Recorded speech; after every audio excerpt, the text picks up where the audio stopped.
Salam saudara terkasih dalam Kristus Yesus. Salam jumpa kembali pada persiapan khotbah epistel Minggu 18 Trinitatis pada tanggal 16 Oktober 2022. Sebelum kita mendengarkan firman Tuhan, kita bersatu di dalam doa. Damai sejahtera Allah yang melampaui segala akal dan pikiran, itulah yang melihara hati dan pikiran dalam Kristus Yesus Tuhan. Amin. Saudara terkasih, firman Tuhan untuk bahan epistel kita diambil dari 2 Korintus 12 ayat 7 sampai pada ayat 10. Demikian firman Tuhan. Dan supaya aku jangan meninggikan diri karena pernyataan-pernyataan yang luar biasa itu, maka aku diberi suatu duri di dalam dagingku, yaitu seorang utusan iblis untuk mengecoh aku supaya aku jangan meninggikan diri. Tentang hal itu aku sudah 3 kali berseru kepada Tuhan supaya utusan iblis itu mundur daripadaku. Tetapi jawab Tuhan kepadaku, cukuplah kasih karuniaku bagimu, sebab justru dalam kelemahanlah kuasaku menjadi sempurna. Sebab itu terlebih suka aku bermegah atas kelemahanku, supaya kuasa Kristus turun menaungi aku. Karena itu aku senang dengan rela dan dalam kelemahan, di dalam siksaan, dan di dalam kesukaran, di dalam penganiayaan dan kesesakan oleh karena Kristus. Sebab jika aku lemah, maka aku kuat. Demikian firman Tuhan. Saudara terkasih di dalam Kristus Yesus, firman ini begitu indah, mau menerangkan tentang kehidupan orang sebagai orang percaya.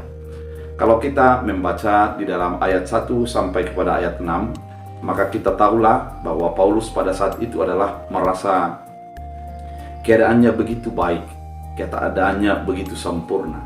Oleh karena dia dapat melihat sebuah keadaan di mana seseorang dibangkitkan, kemudian dinaikkan ke sorga pada lapis ketiga. Itu yang dikatakan firman Tuhan.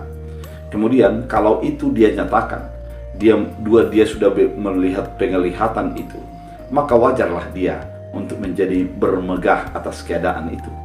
Wajarlah dia menjadi menyombongkan diri. Kalau kita flashback kembali tentang kehidupan Paulus, yaitu dia adalah seorang penganiaya daripada jemaat Kristus. Namun dia ditangkap oleh Allah dan dia mampu untuk menobatkan banyak orang sehingga menjadi percaya kepada Kristus Yesus. Keadaan itu juga wajar untuk menjadi memegahkan diri, meninggikan diri dengan keadaan itu. Namun yang terjadi adalah di dalam dirinya ada duri dalam daging. Itu yang terdapat dalam ayat 10. Sebenarnya duri dalam daging ini ada beberapa pendapat ahli. Yang pertama, dia kemungkinan adalah penyakit ayan, di mana dengan penyakit ayan itu, dia menjadi bergumul oleh keadaannya. Yang kedua, kalau tidak ayan adalah sesak napas. Kemungkinan dia memiliki penyakit sesak napas, asma. Dengan keadaan itu, dia tidak sanggup untuk melakukan banyak hal, dan dia gampang untuk menjadi sesak. Namun yang ketiga, ada juga ahli mengatakan duri dalam daging itu adalah ketika bulu matanya masuk ke dalam. Keadaan ini memang jarang terjadi, namun bila terjadi, maka matanya akan berdarah oleh karena bulu mata yang masuk ke dalam itu. Oleh karena itu, apapun penyakit itu tidak secara jelas diketerangkan. Namun Paulus menerangkan pada firman Tuhan kali ini bahwa ada duri dalam daging di dalam dirinya. Ada sebuah pergumulan yang berat di dalam dirinya. Di satu sisi tadi adalah dia mendapatkan karunia. Namun di balik itu ada duri, ada sesuatu pergumulan yang menjadi mengimbangi karunia yang dia dapatkan. Keadaan ini menjadikan dia berefleksi tentang keadaan yang dihadapi.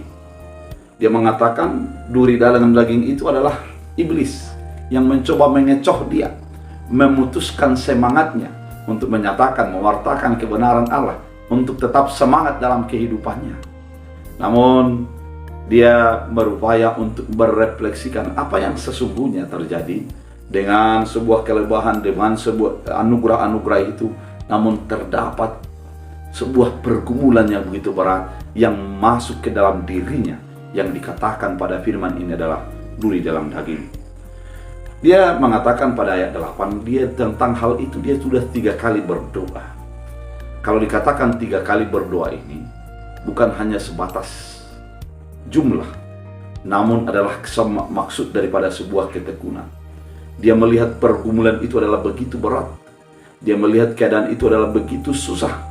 menekan terhadap dirinya, sehingga dia berdoa. Apa jawaban daripada doa itu? Itulah yang menjadi luar biasa pada firman Tuhan kali ini. Dia mengatakan agar utusan iblis itu mundur daripadanya.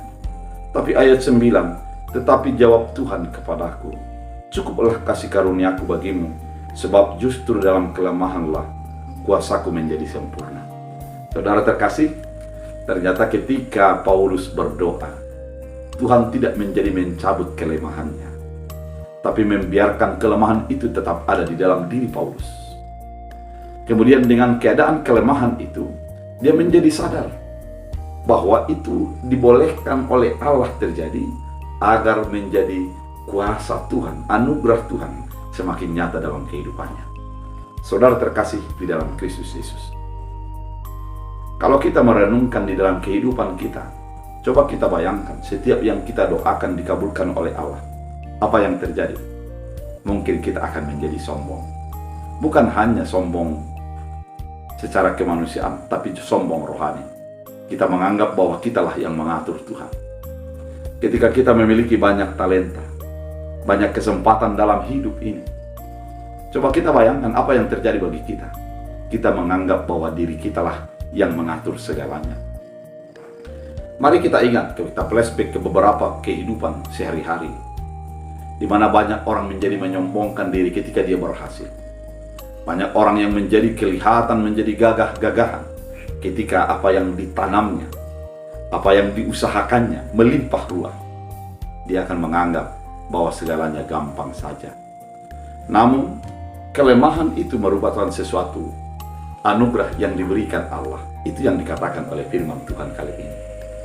Paulus mau mengatakan bahwa biarlah kelemahan ini ada bagiku, biarlah duri ini tetap tertancap dalam tubuhku, karena dengan demikian aku mengenal anugerah Allah.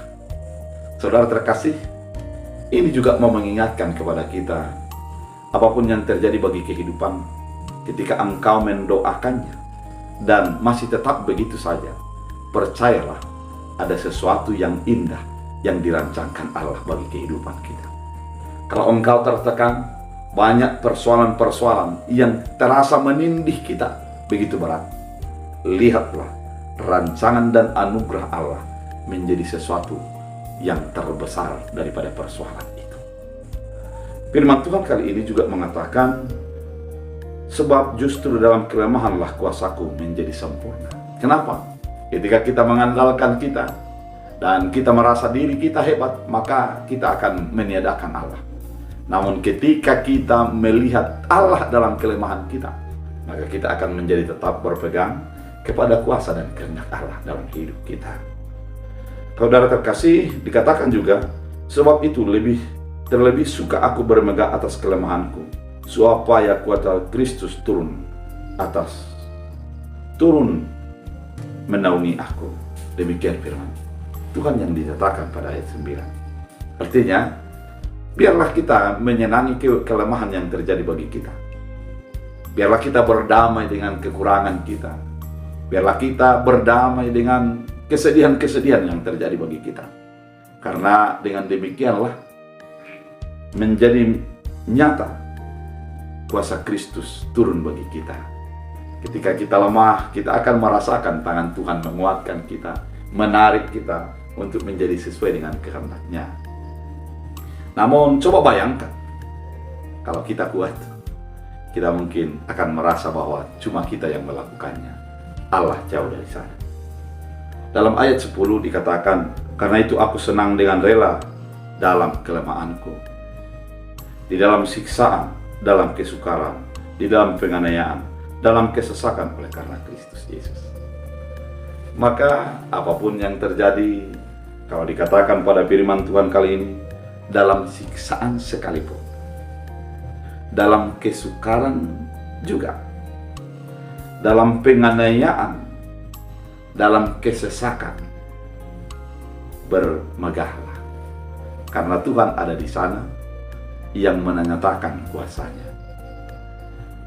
Paulus menutup kalimat ini dengan mengatakan, sebab jika aku lemah, maka aku kuat.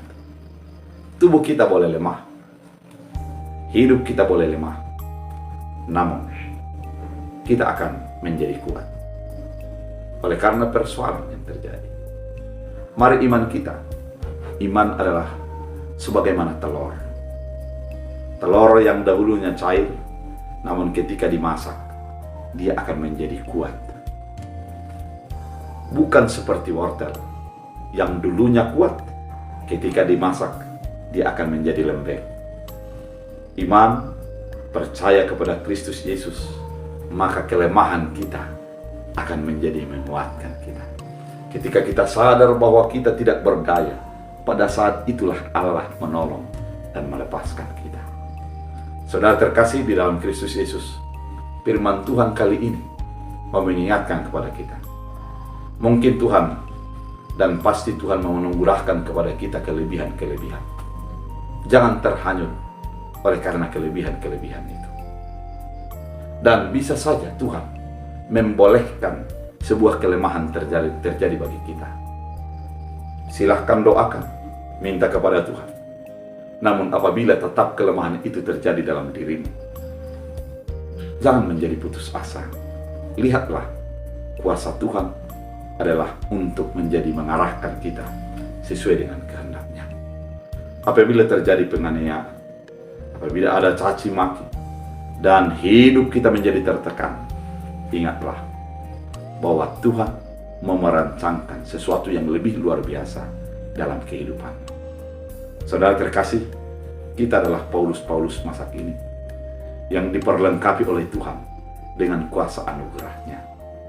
Namun, di dalam kelebihan-kelebihan, dalam segala kelebihan yang Tuhan limpahkan bagi kehidupan kita, di sana tidak terlepas sebuah kelemahan.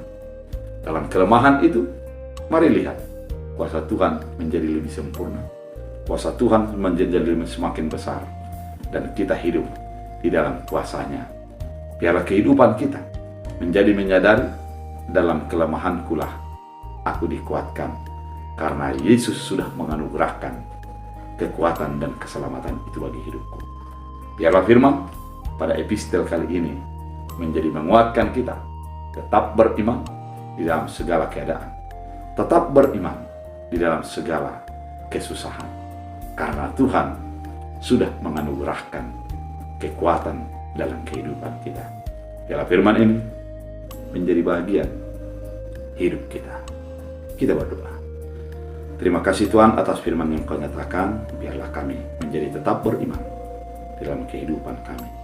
Sebagaimana Paulus yang memiliki talenta, namun Tuhan izinkan sebuah duri dalam dirinya. Dengan duri dalam daging itu, dia mengenal dan melihat kuasa Tuhan. Biarlah kehidupan kami juga demikian.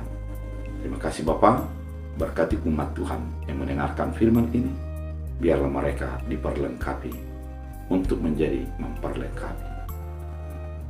Dalam Kristus Yesus kami berdoa. Amin. Tuhan Yesus memberkati.